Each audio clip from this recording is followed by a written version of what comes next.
Sapera kwanga na Thompson, sapera Louvre, outi na bino na Louvre kuna okena 6h35 moni ba diamant bouteille chaîne moko ka ya kitoko bozolanda kani top na top toujours représentant valable analyser raisonner autrement dit locataire en Nzambe. Les bonbons c'est les biscuits c'est le sucette igno c'est pesa raposa chaîne moko ka ya kitoko bozolanda kani top na top toujours représentant valable analyser raisonner autrement dit locataire en Nzambe. Siko tozana li kampawa na ye moko nde toyebisaki bino arrivé na Ebomoni, na toujours en position et puis sous Bomoni il est là pour former zaki ya kalakolata lokola Angelo bilamba minene yebani tinate mais lelo bibiso mo to moni na terrain si cimanto enkodia ye moko en personne ye siko to kolobela makambu o etali makambu ya bato bozaka na poto mais ozo kipe famille te ozo kipe même mère te mais ozo yebisa biso za grand pètre ko sala ba gafo ba nyarukosi ba sala te. Yango moni lelo tozo yamba grand pètre to solo la na ye boye ba eloko nini to bongisi lelo poto solo donc a repesa biso ba makamunyo so lelo ndingi tozalia. Bonjour grand pètre. Oh, bonjour analyseur. Boni yondeko. Toko kimia ningozo mona kaka pepele. Bon, batu bazolanda yo neti ya Willy Mouchen, Gauthier Mascotte, batu nyonso ya Paris bazolanda yo na batu a Bruxelles bana Afrique du Sud. Il fallait pesa kombo na yo po ba yeba. Oza nani makambutu obongo to yeba ndenga ko démarrer. Comme vous venez de le dire, Néo Tolobango, Smal Tonko dit en personne, Lekia et Mazalo avant à Montréal, des années. Des années d'abord en France, na Paris, et des années maintenant à Montréal, na Canada. Ngale kinaye oya boaka kawana oya dédicacaka oboya Smal Tonko dia c'est moi en personne sauf qu'avant j'aimais pas la télé. Oh siko Emma Zalou azanani po batu ba yeba lelo bazolanda biso Emma Zalou tozoyo kaka azanani. Attendez, je vais me mettre à l'aise.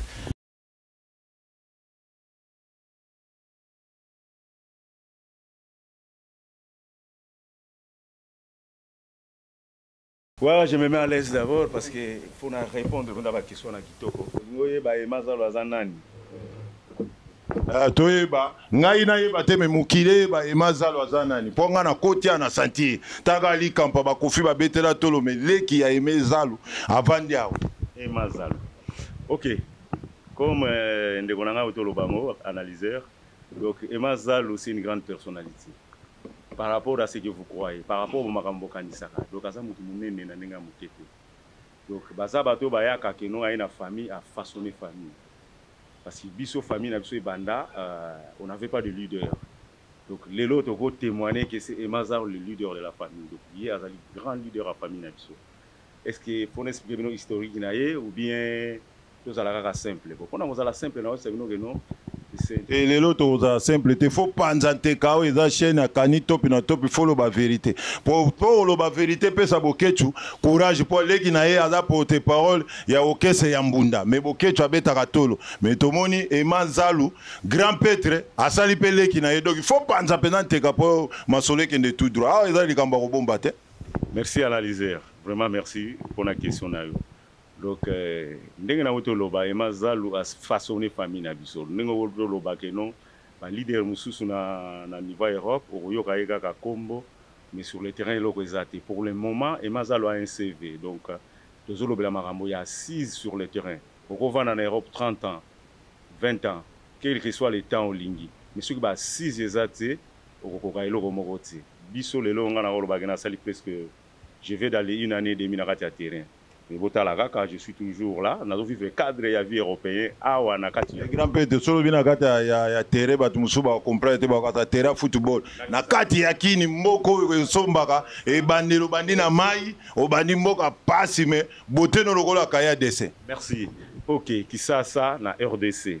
Donc faut aller là-bas 6, c'est-à-dire que nous on a vu loin grâce à Emazalo parce que Azamuto a inspirant. C'est lui qui m'a fabriquer ça fait trop, mais c'est lui qui m'a fait. Parce qu'Azali, deuxième de sa famille, Ganaza sixième de la famille, mais Yawana, tous à toujours, comment je vais dire, même moral, Banakini Balobaka. Donc, Tobandi Lelote, il m'a envoyé dans les études à l'internat, parce que j'ai voyagé à l'âge de 19 ans, à 19 ans à Poto, grâce à Emazalo. Et na 19 ans. Et classe na internat yimta ko tsayo. OK. Ndenge na utoloba. Donc c'est-à-dire que non, lui il avait l'âge je pense 26 ans ou 27 ans mais azaki déjà na charge aller qui na 19 ans. Pour savoir que leader babota makalango ezalaka te loko yeka ka bo parazalement. Je pense que mon grand frère a ce sang là de côté leader parce qu'abandi les loté. Donc à 27 ans, 28 ans, moi j'avais 19 ans, azaki déjà audace wana yotinda en Europe. Avant tinda en Europe, atinda ngana na 20 heures parce que j'ai fini mes études na Congo na école babengi Kingu divers Kipaku bana internat ba ebi eloko wana et na âge de 19 ans na kenda poto na évolué les kuna. Aujourd'hui j'ai peut dire la vérité que j'ai les demi-siècles. Merci, Dieu m'a gardé en vie. Et Mazalou, c'est quelqu'un que je dois cet honneur-là. C'est quelqu'un qui a fait notre famille. Donc, Azab Moutou, Oyo Lelo, que tout le monde peut rêver d'être famille. Mais yango moni bana ya monde tcheto zolo baboki Eman Zalou. Zalou, Ema, Zalou, grand pètre. Donc, il bateau ya kotia na gouvernement bango wana po na souci ya bande mais grand pètre to ko tuna yo me boza ebele na famille. Boni ya landaka kayo. Makamunyo so tia yo to batu nyonso baza pe intéressé neti yo. Voilà, question on a besoin de sepeli makasi parce que même la famille ningo botami to botama une dizaine de deux sœurs on a absolument bakufa to tika la sœur mo na 8 garçons, tous en Europe. Donc, tous comment je peux dire, dispatchés entre 5 ou 6 pays, Canada, États-Unis, France, Suisse, Allemagne, Belgique, Angleterre. Donc, on a des familles partout là-bas. Donc, tout ça vraiment, c'est au 26 côté qu'on a. Et bien, ma famille n'est pas donc, lui, il est le deuxième de la famille, il a toujours ses penchants là vers Ngaï. Même entre frères, on a remarqué. Donc, ce qu'on a, il y a tout le monde, ce qui est bizarre, tout le monde savait dans la famille que non. Je me souviens que quand j'ai parti à l'internat, on a siré Gino et Bimi Lois. Donc, il y a une surprise pour Nathalie Lois. Une semaine après, il y a un Manking à l'époque. Parce que Lois a dit que père Boucher. Manking, il y a père Kendall, il a 16 ans. Ce qui doute aujourd'hui que Emma Zalou connaît pas la sapo, ça a l'air grave. C'est un grand homme, on a dit ça va être à Kosi. Parce que, ngai mbala liboso na mona king kesere mene ya ezala na kati ya voiture na biso et tata wana somba voiture na âge à 23 ans 505 ya blessé el bana selimba ba yebi yango. Il avait déjà 3 ou 4 boutiques à l'âge de 23 ans 24 ans parce que potona kendaki yango na moins de 30 ans. Donc à cet âge-là, il confirmait vraiment la vie. Et moi, je faisais mes études à l'internat. Donc, calculez-moi, à 23 à 24 ans, déjà, je vibrais dans l'âge. Grand-père, Toyo Kaka, on a mis Kilimioke Centrafrique. Toyo Big na Centrafrique, on a poto bongi mais na Centrafrique, batu bagenda ko somba ba drogue, bagenda ko teka ba drogue, est-ce que batina ko pas drogue té? Non, loin de ça, loin de ça. Biso tozan ndengona té. To ça ba to litaka na propre effort na biso, c'est-à-dire on se lève tôt. Notre famille, tout ça va lève tôt. Donc, tout là, la rapongité. Misalanga, comme on a n'engagé dans la kisasa, 6 heures du matin, on a debout. On a fatigué ou pas, donc, on a debout. On a la coopération, on a la un vrai nom, mon mobile solo, on a 6 heures face à la debout. Vous comprenez, entre parenthèses, on peut comprendre, on a sens, nous soupé, debout à la rana à 6 heures du matin.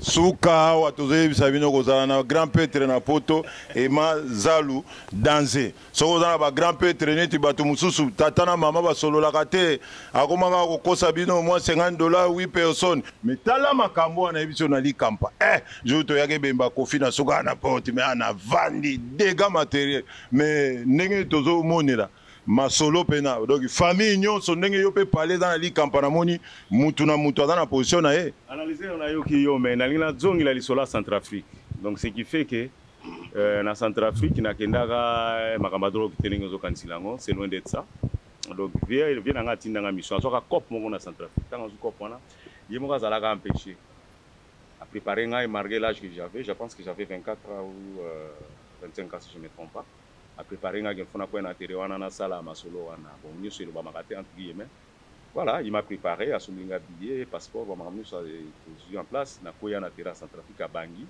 à l'époque Bemba azo traverser ngambo azo ya ko soutenir Ange Patassé et comme ce vient atindela ngata on a commis na terrain na bongo li pe match tenez ça la connaissance na moi na président Bana Bangui Bayebi, ce qu'on appelle Jean-Christian Patassé, c'est mon meilleur ami, moi le président à l'époque.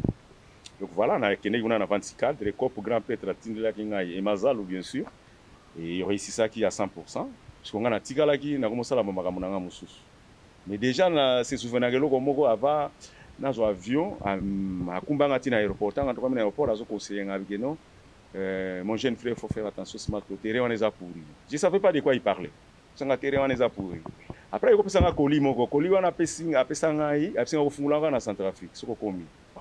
Je viens sur Moutaba Makambo, dans un vol, tu as commis dans Centrafrique. Nazaki kiriye loko vient nga pesinga na wana koli ya munene to koli moko ya mukieka moyenne kaka moyenne na kotina ba to bazolanda bayeba ya Willy Mushena yeba ke koli ya mukie baba okasa koli ya gaya bokoyoka koli yango ezani donc pesinga koli na kotina kati ya saki na 23 kg 2 fois 23 kg ndenga bato voyage ka boyebi yango tant on a commis la Centrafrique j'étais kiriye à Bangui na fungule loko wana vient nga pesinga parce que vient nga mer boko pe voir Obanga va toucher, il va se faire. On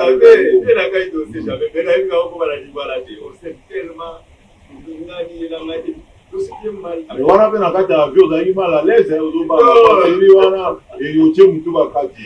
Non, mais ça, on va pas non. Curiosité quand on a bien ni à moi, puis est-ce que donc tout ça aussi ça va mourir. Tout ça aussi ça va mourir et voilà quoi. La Centrafrique, à Douala, ça sera au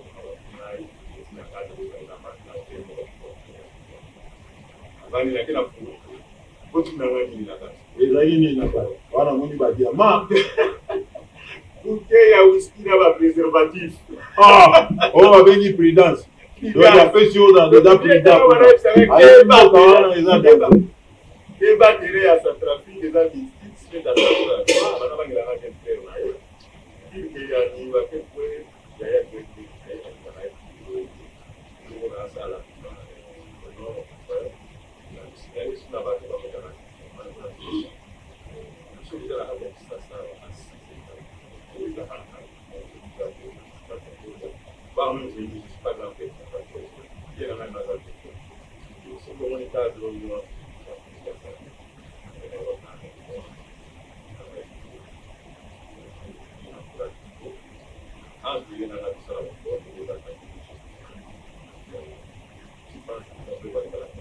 Tukane tubiso to féliciter au pena pour avoir belé batia ba makelele bazana photo bayaka bina flight fallait que tout le monde s'y attend dans la salle mais ba kosa ba biso le côté ba dire mais yo grand pete nga mo ina otika lawa awa pena na mo isamba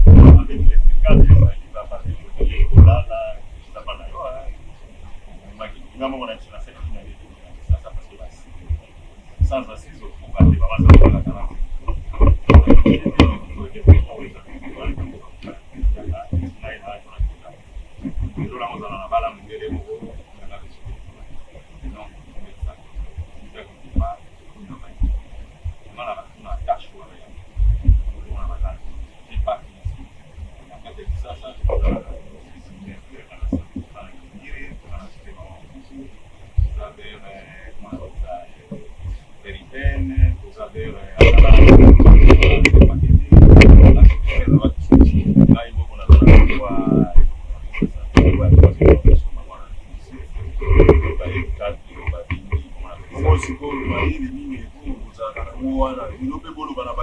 bazana photo yo droit parler pe ya GT bango pe ba ndosala ata mwa boyekwa bakongole mususu ka kei na pota tikali naye ando gazo kipete me ko mayele wana bojine ni ko pesa baninga ko eza intelligence eza ki c'est intelligence au bozana ko famille mobimba masolo kitoko lelo ko bana batulili bazana photo bakangama kuna lelo côté ba ina kabisa programme na yaka biloko lukuta ko kwa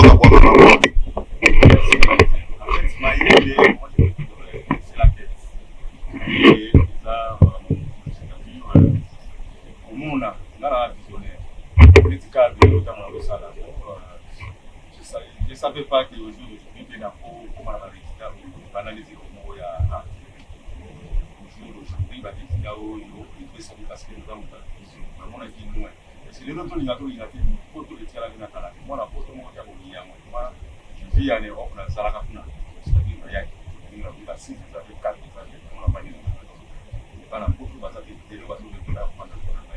comme ils n'ont pas des assises, moi, il y a des activités qui vont mal.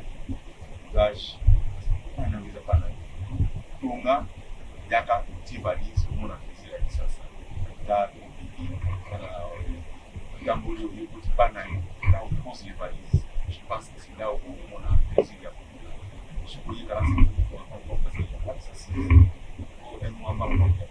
toyoka na poto kuna bamisu bakota makana bapasi yo lokolo bala na yo mwasi no utaki na namoni mwa respect mwasi nde kuna na poto mokonzi yango moni bato ebele bazokoka kotonga te bazokoka epusu bato ebele bazolanda makambo ya bilamba na baambiance kuna makambo tu mais yango bazokoma neti bino te. Non, c'est faux, ça dépend parce que en fait, on a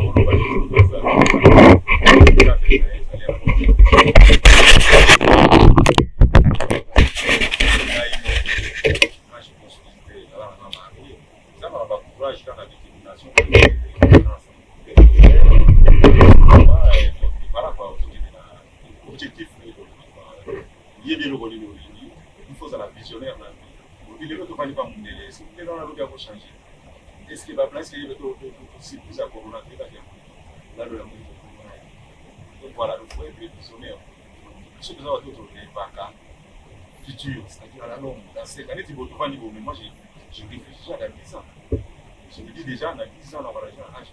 Il faut la camp. Au final, je commençais déjà à faire la vie pour poser des questions.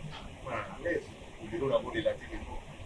Quelque part, là, la restauration, là, la caméra, non, c'est trop bas. Quand moi, je suis sur le cas, je me dis de tout